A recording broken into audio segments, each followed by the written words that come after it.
Last by stand. ఎవరి గురించి మనం స్టోరీ చెప్పుకున్నాం ఈరోజు? ఎవరి గురించి?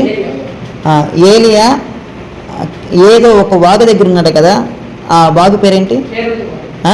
కేరేతు వాగు దగ్గర. కూర్చో, కాలేజ్ స్టాండ్, పక్కన నుంచో నుంచో. కేరేతు వాగు దగ్గర ఏలియాని పోషించింది దేని ద్వారా? దేవుడు దేని పంపించి పోషించాడు? కాకులు ఏ ఆహారాన్ని తీసుకొచ్చింది? కూర్చో అబ్బాయి, నువ్వులే లాస్ట్ అబ్బాయి, లాస్ట్ లాస్ట్ లాస్ట్.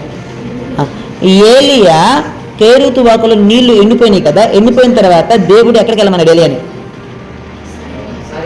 ఎవరు అందివద్దు, సారేపాతు ఊర్లో. అక్కడ ఎవరు ఉన్నారు? వెరీ గుడ్, కూర్చో చూడం. నువ్వు వెనకాల స్టాండ్. విధవరాల ఇంట్లో ఆహారం ఎంత ఉంది? ఏముంది వాళ్ళకి? విధవరాల ఇంటికాడ ఏముంది? విధవరాల ఇంటికాడ ఇంకా బుడ్డులో కొంచెం మిల్లు ఉంది, తొట్టులో కొంచెమే పిండి ఉంది. స్టాండ్. విధవరాల ఇంటికాడ కరువు కాలం అంతా పోషించబడ్డారు కదా, ఎంతమంది పోషించబడ్డారు? ఎంతమంది కుమారులు అమ్మ విధవరాలకి?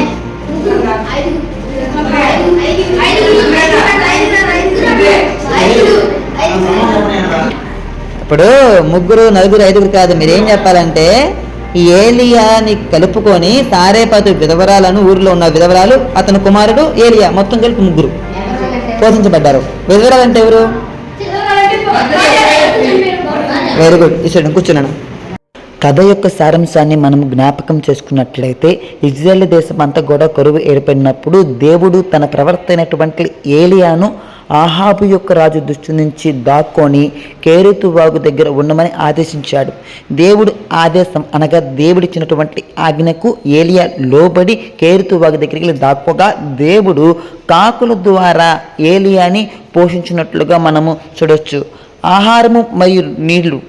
దేవుడు ఎంత గొప్పవాడో చూడండి ప్రియా సహోదరి సహోదరుడా.